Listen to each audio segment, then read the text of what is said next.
Olá para você, inscrito aqui no canal Pão do Advento.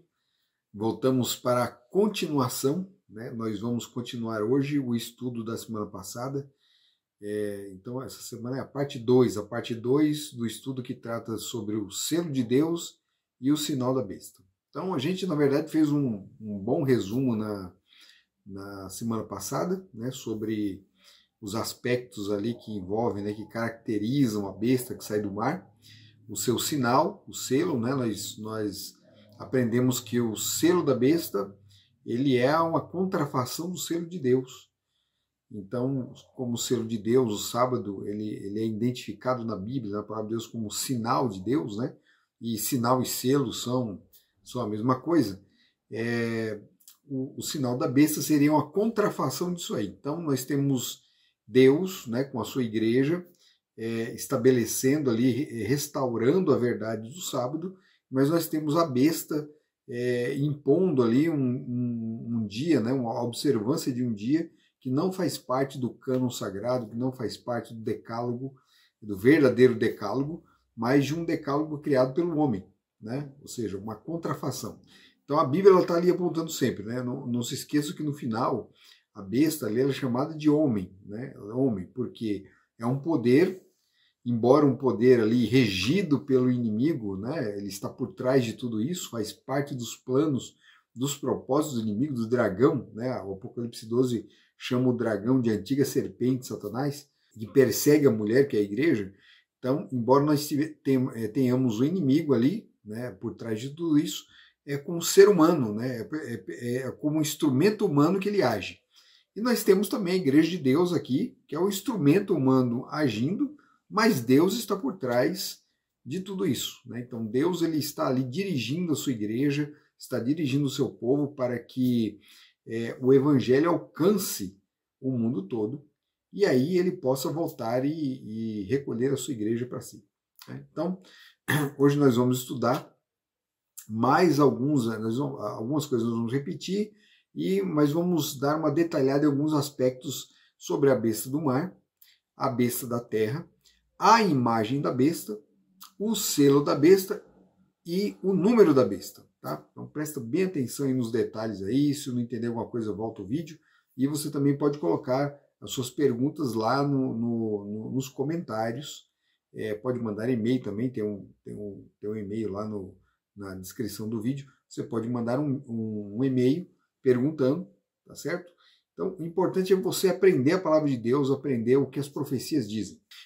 Sobre o Apocalipse 13, Apocalipse 12, existem muitas visões, né? Inclusive foi colocado um comentário lá no grupo de uma visão que não é a nossa, nós, adventistas do sétimo dia, seguimos a escola historicista de interpretação do livro de Apocalipse, né? Essa escola historicista, ela vem já dos tempos da Reforma, de antes até da Reforma, tá? Os primeiros pais, nós encontramos ela até na cultura judaica. Os judeus entendiam as profecias dessa forma, né? De forma no seu cumprimento na história, ou seja, eram historicistas, mas foi colocado ali um comentário de uma visão futurista, né? Se eu não me engano, futurista, né? Dispensacionalista, do Apocalipse. É mais uma forma de interpretação, tá? É a mesma forma, mas não é a forma que nós advogamos aqui, que nós defendemos aqui, tá? Então nós defendemos a visão historicista. Então respeitamos, estamos aqui para respeitar todo ponto de vista, né? Não somos senhores da verdade, nem coisa parecida, mas seguimos uma linha aqui de interpretação. E a linha de interpretação que eu exponho é a que eu creio, né, a que eu entendo como sendo a mais correta, e é historicista. E tem vários motivos por isso. A gente não vai conseguir entrar aqui nos detalhes sobre isso agora, mas eu peço que você acompanhe aqui a visão e você é livre para procurar compreender o Apocalipse buscando entendimento também nas outras visões. A visão, existe a futurista, existe também a preterista, aquela que entende que tudo aquilo que o Apocalipse aponta, e Daniel, aconteceram na época deles, né, no passado, já se cumpriu tudo. A futurista coloca para alguns anos antes da volta de Jesus, os últimos acontecimentos, e nós entendemos que como historicistas, entendemos que tudo acontece na história. É lógico, algumas coisas já aconteceram no passado, tá? Alguns professores já se cumpriram na história, no passado, e algumas estão para acontecer no futuro. Mas nós estamos vivendo esse processo. Estamos vivendo esse processo. A profecia se cumpre agora, se cumpre no tempo presente. Então vamos lá, vamos ler alguns textos aqui e fazer alguns comentários. O primeiro texto que eu quero ler é de Apocalipse 13, verso 1 e 2, que apresenta a besta que sai do mar. Vi emergir do mar uma besta que tinha 10 chifres e 7 cabeças, e sobre os chifres 10 diademas, e sobre as cabeças nomes de blasfêmia. A besta que vi era semelhante a leopardo, com os pés de urso e boca como de leão, e deu-lhe o dragão seu poder, o seu trono e grande autoridade. Então, aqui, nós já temos aqui nesse primeiro verso, né, sobre a besta que sai do mar, uma referência a Daniel, ao profeta Daniel. Tá? Então, Daniel ele teve uma visão também, de animais que saíam do mar. Semelhante a esse caso aqui, ó, a mesma visão de João. Tá? O estilo de símbolo é o mesmo, né? É o mesmo de Daniel. Então, Daniel ele viu, mas não uma besta, ele viu 4 bestas que saíram do mar. E o anjo explica para Daniel o que significa aquilo, porque Daniel viu e não entendeu. Então o anjo explicou para ele, olha, as bestas são reinos, são reinos que vão surgir um após o outro. Então cada um dos animais que Daniel viu eram reinos. Então, aplicando a própria interpretação do anjo lá de Gabriel, lá em Daniel, para o Apocalipse, entendemos também que a besta aqui que sai do mar é também um reino, não é um animal que vai aparecer no futuro, tá? Não é uma caricatura do diabo, não é nada disso. A besta aqui, ela é uma representação de um reino. Que reino é esse? Então, o fato de Daniel ser citado aqui é a pista para a gente poder entender. E quando a gente compara o capítulo 13 de Daniel, de Apocalipse, com o capítulo 7 e também com o capítulo seguinte, o capítulo 8, vai trazer mais alguns animais ali, né, que vão complementar a visão anterior. Então nós entendemos que o animal aqui representado, ele tem a ver com um dos animais de Daniel, né, com um dos animais. Na verdade, mais propriamente com um chifre. Um chifre e na outra visão também um outro chifre. Então vamos lá. Essa besta aqui, ela é semelhante ao leopardo, ela tem pés de urso e tem boca de leão. Então Daniel ele teve uma visão onde ele viu um leão, ele viu um urso e ele viu um leopardo. Né? O leão ele tinha asas, o urso tinha 3 costelas na boca e o leopardo tinha 4 cabeças. Mas aí ele viu um quarto animal, terrível, espantoso, que ele não conseguiu descrever. Quando você soma as cabeças de todos esses animais, né, dos 4 animais que Daniel viu, dá 7 cabeças. Então você tem uma cabeça do leão, uma cabeça do urso, tem 4 cabeças do leopardo e uma cabeça do animal terrível espantoso. 7 cabeças. Então, essa besta aqui também tem 7 cabeças e tem partes dos animais que foram vistos por Daniel. Então, é uma referência, né? O autor do Apocalipse aqui está chamando a nossa atenção para Daniel. Né? Para a gente poder entender esse capítulo, temos que entender Daniel. Então, qual era o primeiro animal de Daniel lá? O primeiro animal simbolizava a Babilônia. O segundo animal, os medos e persas, né? Formavam um reino só. O terceiro animal, a Grécia, que depois foi dividida, né? Ela tinha 4 cabeças, porque foi dividido o seu reino ali entre os 4 generais após a morte de Alexandre o Grande. E temos o quarto animal, terrível espantoso, que é Roma, que aparece na história. Então, quando aparece na visão de Daniel Roma, as características vão ser dadas para Roma, o poder perseguidor de Roma, são semelhantes a essa besta de Apocalipse 13. Então, nós entendemos que a besta de Apocalipse 13 também é Roma, mas não Roma imperial, porque tudo aquilo que ela faz é o que acontece, né, é o que se cumpre na história com a Roma papal. Então, tem gente que acha que uma coisa não tem nada a ver com outra, mas a Igreja Católica ela é uma continuação, uma extensão do Império Romano. Constantino ele deu poderes, né, ele otorgou poderes à Igreja Católica já na sua época, Anos depois, Justiniano ele vai colocar ali um decreto onde ele apresenta a igreja, coloca a igreja numa posição de dominância sobre toda a Europa.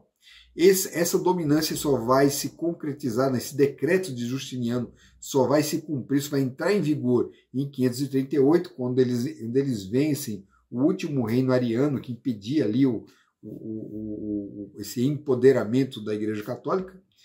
E a partir de 538 ela começa a reinar na Europa, né, com todo o poder, com toda a sua força. Tá? Então, inclusive, esse período de 538 vai até 1698, que se cumpre também perfeitamente o período de 1260 anos que a profecia aponta. Aqui no Apocalipse, né, 42 meses são 1260 dias, e dias são anos. Nós temos esse mesmo número, 1260 anos, lá em Apocalipse 12. Nós temos também em Daniel dois tempos e metade de um tempo, né, que também significam 3 anos e meio. 3 anos e meio dá 1260 dias, são os mesmos 42 meses, e todos esses períodos simbolizam o período que esse poder governou. Então nós temos a Igreja Católica governando de 568 a 1798, quando ela é presa pelo general Berthier. Se você não acredita, procura aí, né? Procura na internet aí, você vai ver que o Papa foi preso, o Papa Pio VI foi preso pelo general Berthier, a mando de Napoleão, em 1798. Tá? 1798. Isso cumpriu perfeitamente a profecia na história. Então vejo que com o decorrer da história, do tempo, as profecias vão se cumprir. Tá? Então essa primeira besta aqui que sai do mar, ela simboliza Roma papal. É a Roma papal. Agora tem uma outra besta. Vamos à segunda besta. Tem um detalhe aqui nas cabeças aqui, né? Presta atenção aqui. As 7 cabeças, né, como eu disse, elas são ali uma representação dos reinos ali da profecia de Daniel, e uma das suas cabeças, né, uma dessas cabeças aqui representa o poder romano papal, uma dessas cabeças. E o texto vai dizer até que essa cabeça é ferida de morte, que é a ferida que aconteceu em 1798, quando o Papa foi preso. Tá? Agora, uma coisa que você tem que entender, cada cabeça dessa aqui não é um Papa, não é um Papa. Simboliza um poder, né, um governo perseguidor, né, do povo de Deus. É um governo perseguidor, não é uma pessoa só. Então os governos, é lógico, são liderados por pessoas, mas pode ser mais de um, pode ser 2, pode ser 3. No caso da Igreja, a Igreja Católica, ela tem um líder só, que é o Papa, mas um Papa vem, depois morre, vem outro Papa, né? E assim, nós temos na história da Igreja Católica papas que foram bons e papas que foram maus. Tá? A gente não pode pegar a pessoa e dizer que ela é o próprio mal, que ela conversa com o diabo e tal, essas coisas todas. Não, o diabo está por trás, mas é agindo de outra forma. Tá? Não vamos misturar as coisas aqui, não é mistificar, né? Não é mitificar não, tá? É mistificar mesmo, essa palavra que eu quero usar. Mistificar essa questão, porque ela não acontece necessariamente assim. Ela não acontece assim. Então, é um poder religioso que vai crescendo. Quando ela chegar ao auge de apostasia, aí a profecia diz que ela se tornou morada de demônios. Aí coisas sobrenaturais vão acontecer, né, por meio desse poder terrível, né, que a ferida mortal vai ser curada. Então o poder romano ele vai voltar ao seu poder. Então agora vamos à segunda besta. Vi ainda outra besta emergir da terra, possuía 2 chifres, parecendo cordeiro, mas falava como um dragão. Então aqui é um outro poder também político e religioso que surge na história. Ela surge ali no período em que a besta recebe sua ferida mortal. Então o único poder, a única nação que estava emergindo nesse período e que tem relevância, você vê ela agindo na história de forma impactante nesse período aí, é a nação americana, que era jovem como cordeiro, surgindo ali naquele momento. Ela não é só jovem como cordeiro, mas ela é cristã como cordeiro também, uma nação cristã, uma nação de liberdade, tá? Uma nação abençoada, mas que passará a falar como dragão. Então, o dragão, que não se esqueça, que é um símbolo de Satanás, ele também vai usar esse poder no momento certo, no momento da história aí, que ainda está para acontecer, vai usar esse poder para perseguir o povo de Deus. De que forma ele persegue? O texto vem dizendo assim que essa segunda besta, ela vai fazer aliança com a primeira besta que sai do mar. Ou seja, haverá, o que nós esperamos? Uma união entre o poder político dos Estados Unidos com o poder católico, né? Essa união. Presta bem atenção no que anda acontecendo na história. Tá? A Igreja Católica sempre teve os Estados Unidos sempre teve uma aversão, porque os protestantes fugiram de lá da Europa, estão sendo perseguidos, e sempre houve uma aversão, né? Às vezes até de forma inapropriada nos Estados Unidos em relação à Igreja Católica, mas a partir do governo do Kennedy, né, aquele que morreu, assassinado, houve uma aproximação, começou a haver uma aproximação dos Estados Unidos com a Igreja Católica. Então, quando você procurar também aí no Google, você vai ver muitos momentos em que o Papa foi recebido, né? Então, o relacionamento começou a mudar. Então, essa união ela já acontece, ela já começou a acontecer. Mas não para por aí. A profecia diz que essa segunda besta fará uma imagem à semelhança da primeira besta. Então, vamos ler o texto. Seduz os que habitam sobre a terra, por causa dos sinais que lhe foi dado executar diante da besta, dizendo aos que habitam sobre a terra que façam uma imagem à besta, aquela que ferida a espada sobreviveu. E lhe foi dado comunicar fôlego à imagem da besta, para que não só a imagem falasse, como ainda fizessem morrer quantos não adorassem a imagem da besta.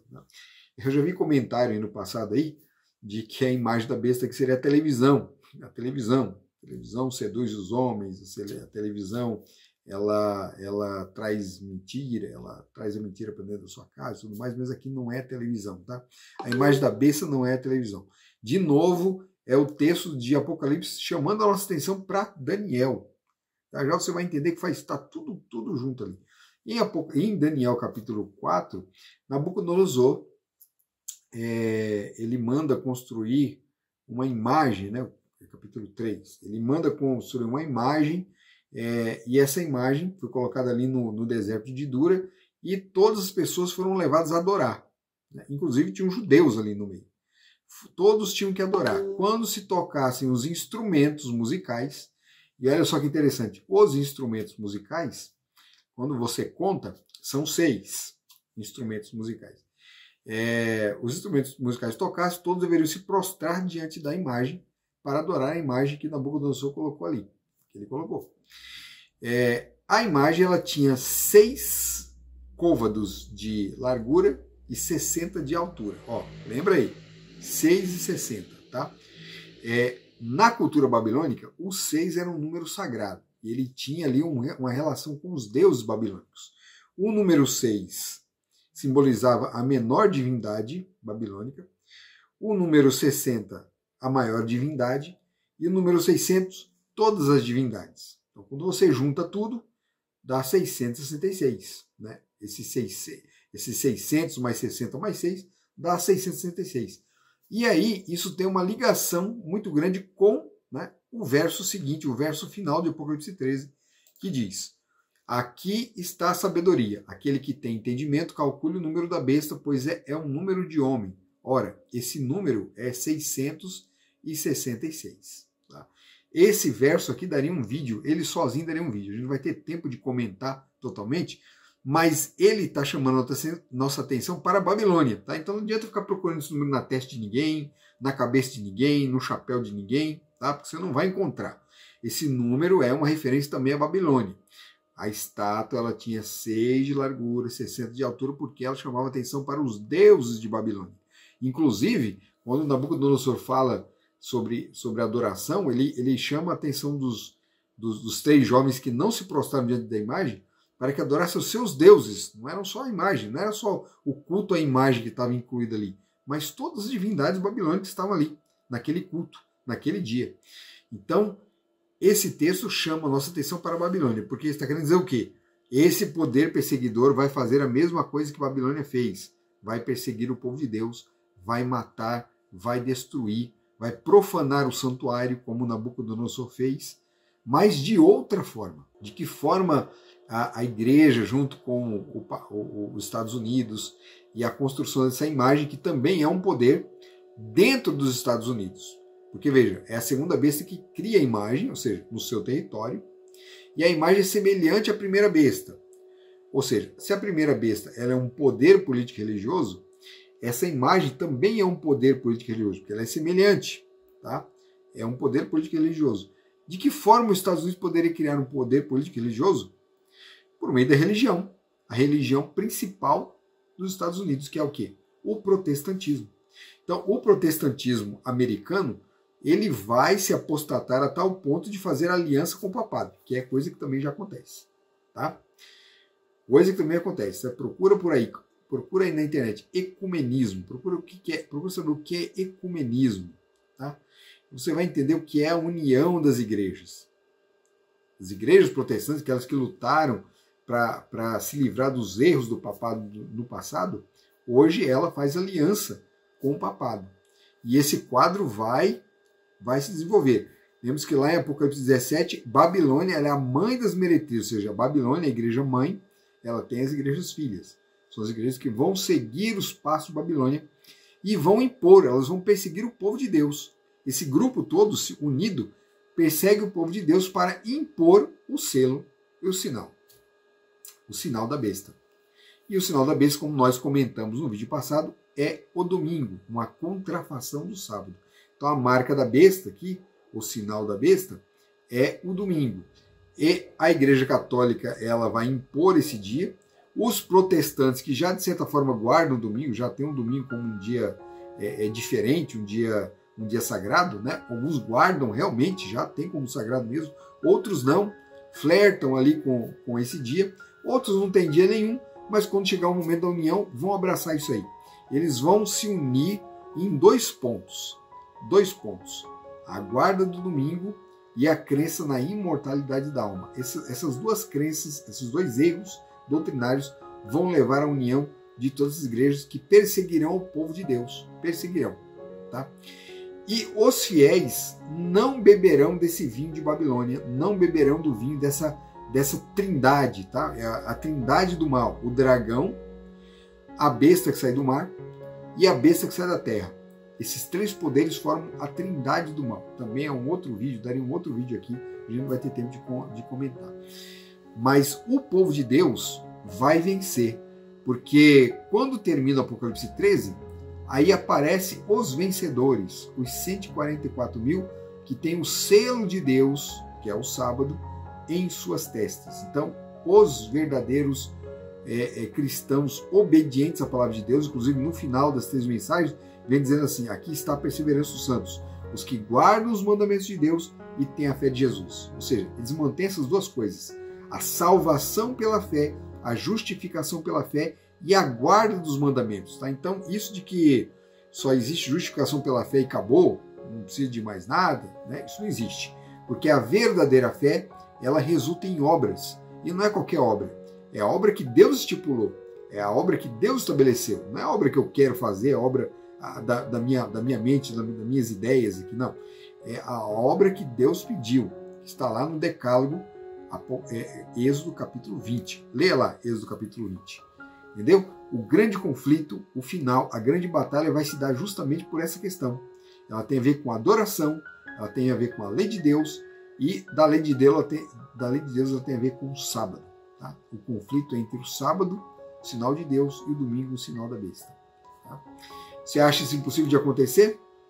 Mas já está acontecendo.